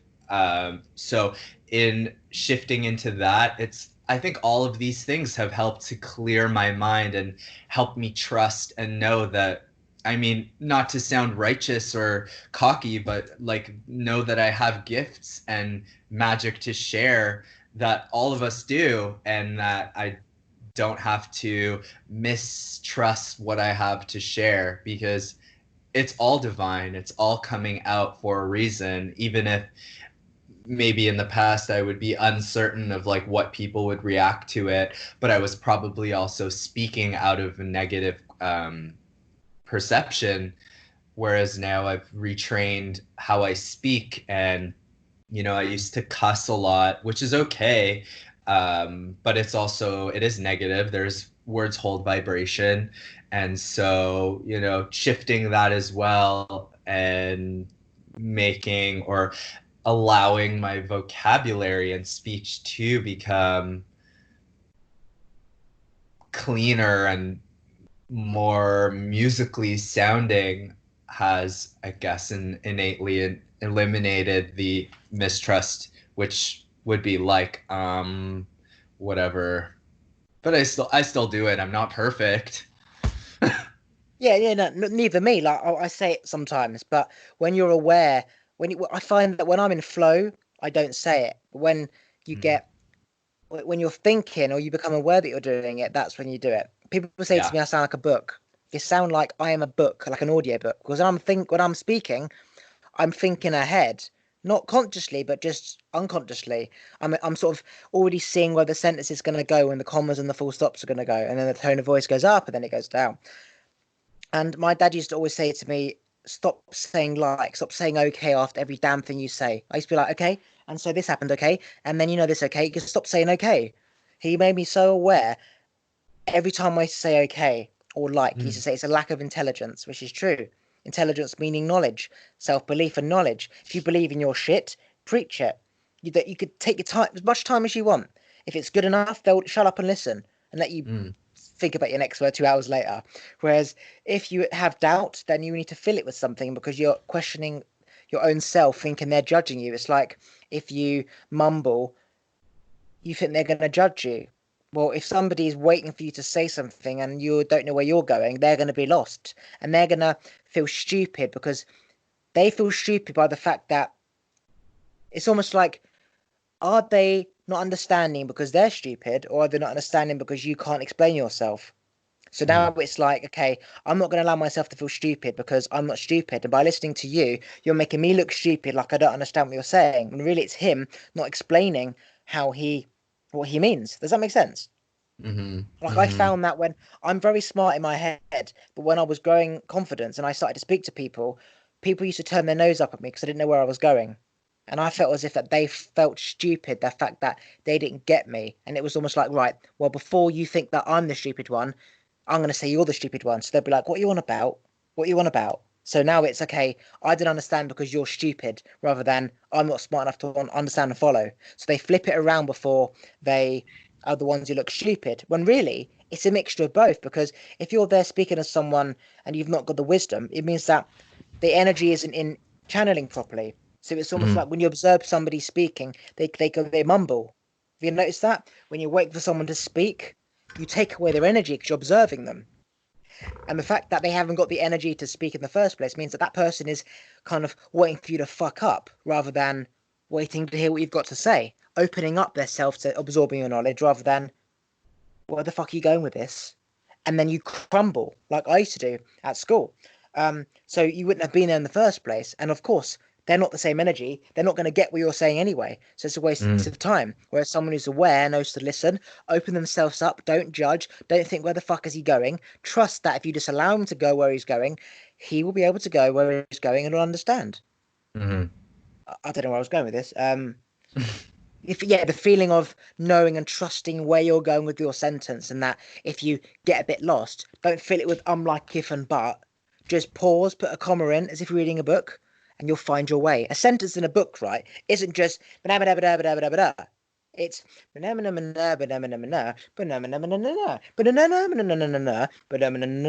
it goes on for ages. And if you were to speak those words out loud, you'd end up speaking for say 25 seconds. And these Mm-hmm. days we speak for like 5, 6, 7 seconds. So what's the why do you need to fill it with an like, an if, and a but? If reading a book of knowledge takes time to explain, like you can't explain something. My parents are like, can you just shut up? You've been going on and on. I'm like, listen, it takes me a while to explain what I need to explain. I can't just tell you in fucking 5 seconds because you don't want me to speak. I need to explain. It takes time to build up to where I'm going. Then I hit the middle, like the main part, and then Yeah. I finalize. It takes time. Often it takes 4 or 5 minutes. Like when you were speaking, it took 4 or 5 minutes, but you're going somewhere. It can't just go. Like it has to go somewhere. If you were to Yeah. write that on a book, that'd be a few pages. You're explaining. When you teach knowledge, you're sharing your knowledge. And it took time for you to work out that knowledge or listen for someone to teach you that. So when I'm teaching you by speaking, you're teaching me by speaking. Why would I understand it in just a few seconds if it took you ages to work out or ages to listen to your teacher teaching you? So it takes time to learn something. That's why people at school, when I was at school, I never understood anything because they were just reading off a fucking book, which was just black and white boring, or the teacher's own words of what she was reading. But if she doesn't understand it and she's working it out as she's teaching and I'm following it, If you don't know where the fuck you're going, how am I supposed to know? So I switch off. You know what I mean? So it takes Mm-hmm. time to explain something, to share knowledge. No one's got time anymore. People are like, if you got 2 seconds, then fuck off. No one wants to learn. I spent fucking hundreds and thousands of hours of learning this from teachers, mentors, and YouTube all through the night. Hour seminars, lectures, an hour. I mean, people watch fucking Netflix for an hour. Takes time to learn shit. Took me Mm-hmm. time to analyze why the fuck I'm different at school. Hours and hours and hours and hours of understanding why, just to understand why, so I didn't hate myself. Now I Mm. understood why. It's them who are the weak ones I need to follow, and I'm the empowered one who's not the same. You know, I'll be the king and you'll be the peasant. And you have to understand that concept to understand why you never fit in, why no one likes you, why no matter what you do, you just don't fit in. And then you don't hate yourself. You understand and you forgive those people because they're the ones who are going to go through life having a shitty life, as sad as that is. Mm-hmm. Have you ever heard of the human design?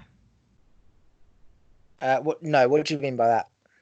Well, it's something I was recently um, told about and discovered, I guess, myself online. But and it goes so deep, but it's something that like you sort of like a birth chart, I guess. You put in your details.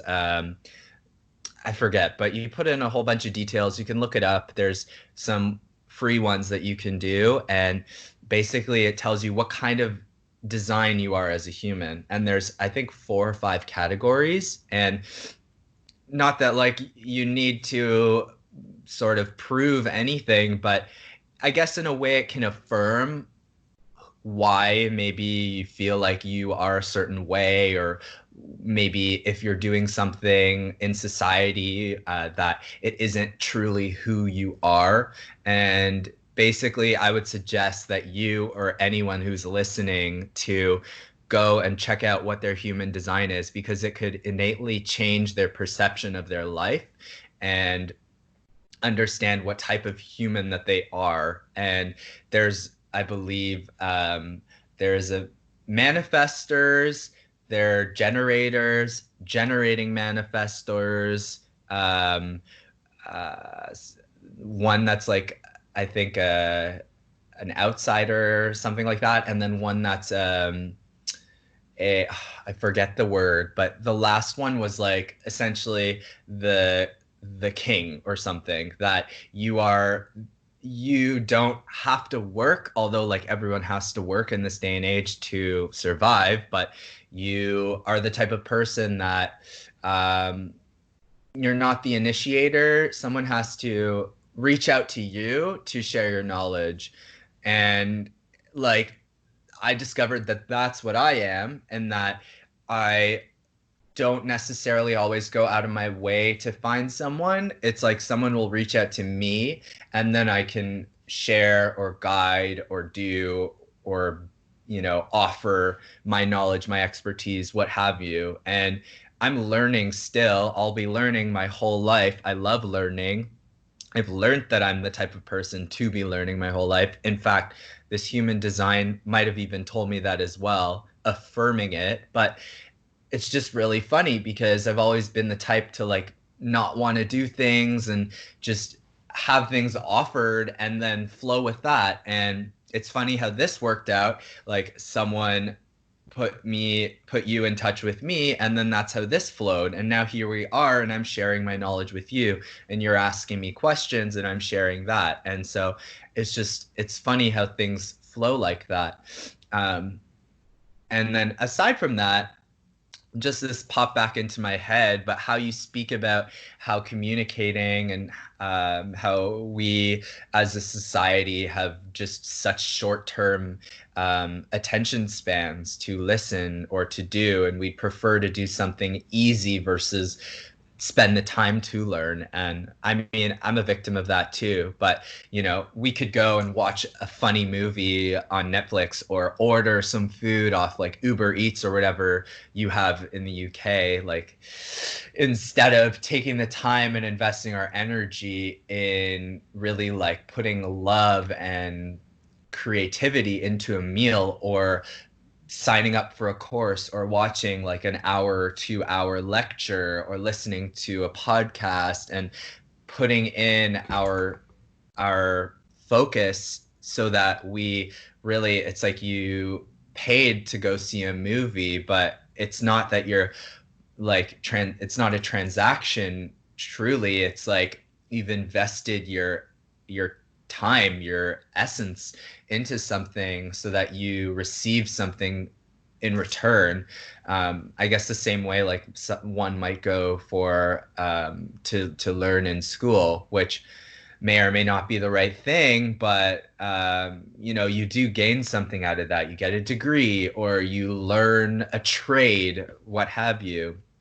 Um, and again, going back to what you said, this is why I brought this up, but you know, our short attention spans, you know, you and I were both these type of people that we can go on a tangent and explore. And it's like, you know, it's like a tree. Here's another synchronicity between life and conversation. It's like it starts here, it's at the seed, and then it goes up, and then it can go in like 85 million different directions. There's a root, and then that root connects to this root, and then that goes here and there, and it can have like 8 different paths, or 8, that's just a number, but then at the end it's like it all sums it all up and it comes back down, and it's like, there's my point for you. Here's that 5 to 10 minutes of why I started this conversation, why I've like given you all this perspective, and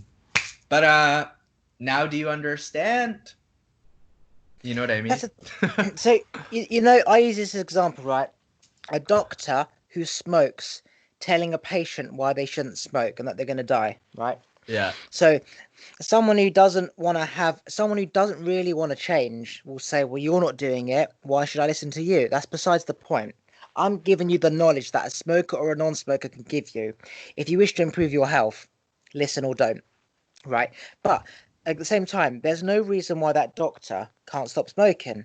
He just hasn't stepped back from putting the cereal bowl on the side. He's just in motion, teaching, going to work, coming home and smoking. He, for example, if he stepped back and saw himself in terms of understood what he was saying from a different perspective, he'd understand that I'm telling all my patients this is bad, why it's bad. This is happening to me. They get short breath. I get short breath. And I know, for example, he would suddenly stop smoking. It might be hard, like anything. And as we said, based on the willpower, it's easier or it's not. But he would stop smoking when he just becomes aware that he is not practicing what he preaches. And what's interesting with you is that you seem so spiritually aware and you could teach everyone. But the thing about how you said you're not a very orderly person, it's almost like you go from the 16-year-old boy living at home and what used to be like to the enlightened person who's moved out with all these other spiritual people, but you've not realized that we're all the same person. I could become a child at any point, but you've not let it go in your head. It's almost like there's nothing stopping you from understanding all this order and alignment and synchronicity in life and energy, but then the old you thinks, fuck it, I'll put it on the side, and why is this happening? It's almost like you've not. It's almost like a spirit. It's almost like a shadow of you. You normally chase the shadow and you can't get it. But in this case, you just go into the shadow and it's you. It's almost like, do you know what I'm trying to say? You said about how you're not very orderly or whatever. And it's like, why is that? And there probably isn't a reason why. It's just you've not become aware of, actually, why am I not? You're just following old patterns of the old you, certain parts of the old you, and then certain parts of the new you, this in spiritual light in person, teaching about order and synchronicity. But then you're the smoker as a doctor. You're teaching your patients not to smoke, but you're smoking. Yeah. And it's not that it's a bad or good thing. It's just you've not become aware that, actually, why am I teaching about having order and structure, but I'm leaving my bowl on the side? And it's just you've not become consciously aware. And the minute you do, and you probably will do after I've said this, you step into that you step into the presence. And I'm a fine example. I have grown in so many different ways, but there's certain parts of the old me, like, I don't know, sitting down whilst I have a wee, that I just always do. And I'm an enlightening being, whatever, teaching and stuff, but I'm sitting down to have a wee, and I'm like, Why do I do that? And there isn't a reason. It's just I've always done that, and I can easily stand up. You know what I mean? So it's Yeah. like I'm teaching about order and alignment, but yet I'm still just leaving my coat on the floor. And the minute you become aware, you think, why am I doing that? And that's where you shift into, I call the next paradigm. And then that's it. It's just that shift of awareness. Mm. I mean, as you said, there's no reason why you're, you know, as you said, living in a shared house, it's easy just to shove things around. Yes, fantastic. But why? Why? That's an excuse for why you're doing it. So there's no reason why you can't just hang shit up.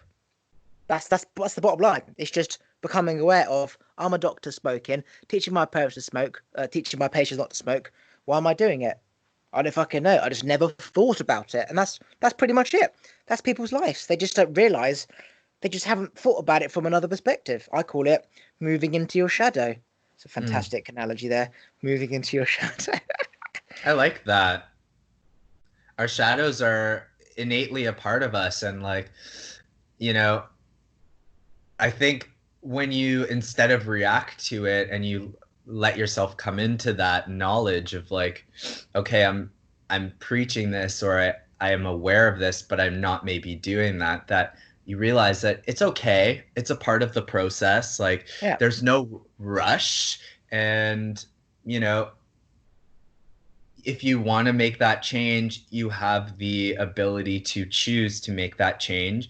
If you're not ready, you don't have to. There's no one stopping you, there's no one forcing you. It's only you that makes that change, makes that shift. And I think honoring that we are beings of both light and dark, that we have these shadow sides that we can transmute into light or bring in together as one, that it's okay. Like, my past self is still a part of me, and this like messiness that I have is, it's a part of me. Maybe it's not a part of me forever, but I mean, thank you for making me more aware of the fact that I'm, you know, maybe sharing something but also not following suit on that end.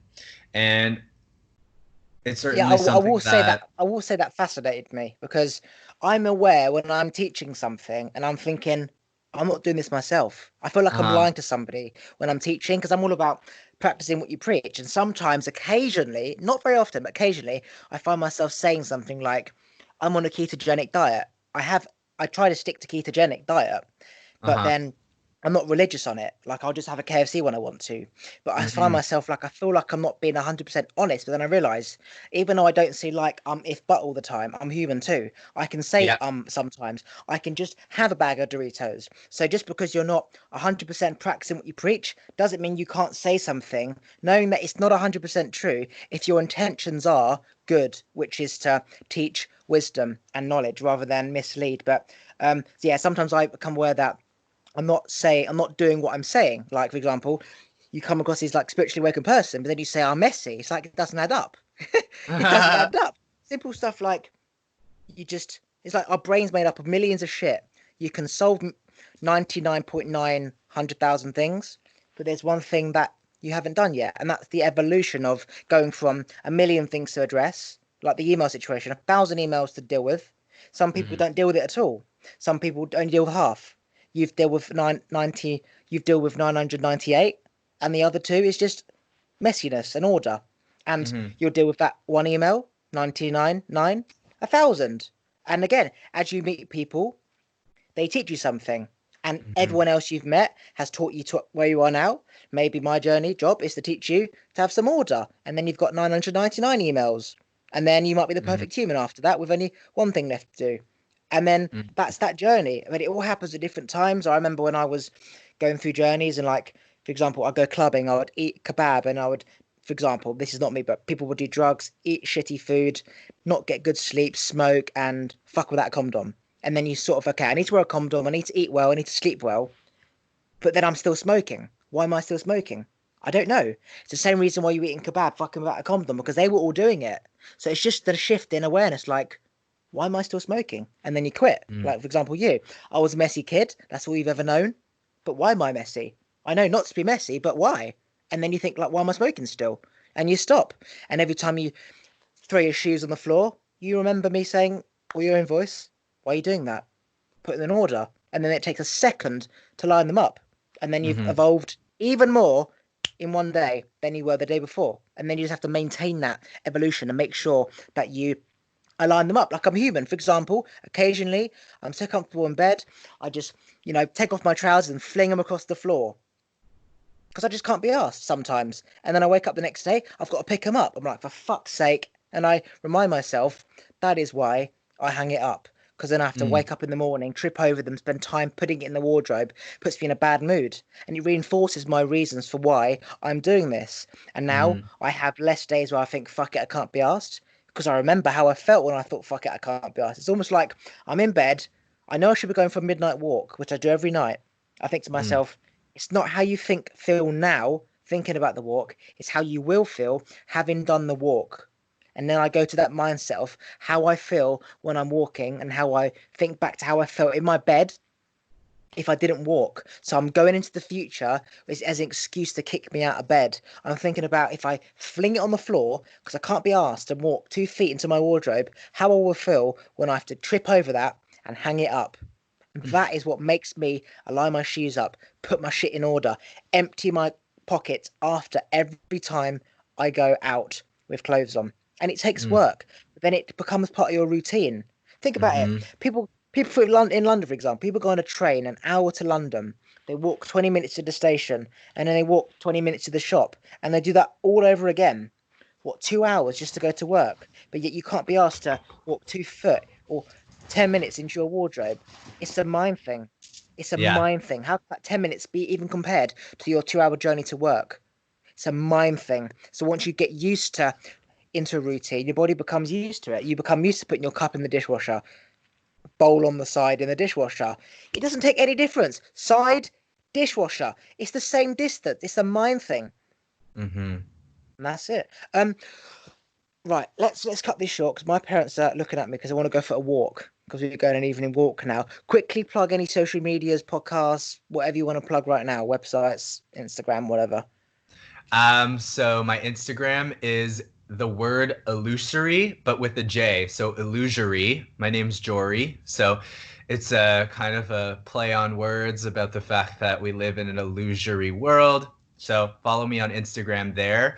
And I just started a YouTube as of last night. My first vlog is up, and you can find me by looking up illusory or Jory Illusory on YouTube, I believe. I'm not sure how the channel name works, but that's that. And I just want to add one last thing before we go. All things said and done, nobody's perfect. We're all human, as you've reiterated. And if you don't do it today, that's okay, but it's going to be laying there for you tomorrow. So making that effort to try today or even yesterday beforehand is going to make things easier for you. But again, we're not perfect. Don't judge yourself. The worst critic is you. And if you are mad about something that you're not doing, well, just go to the seed. Why am I mad? What's the reason behind it? And that's all there is to it. Cool. I'm going to press stop right there and I'll just say goodbye, right?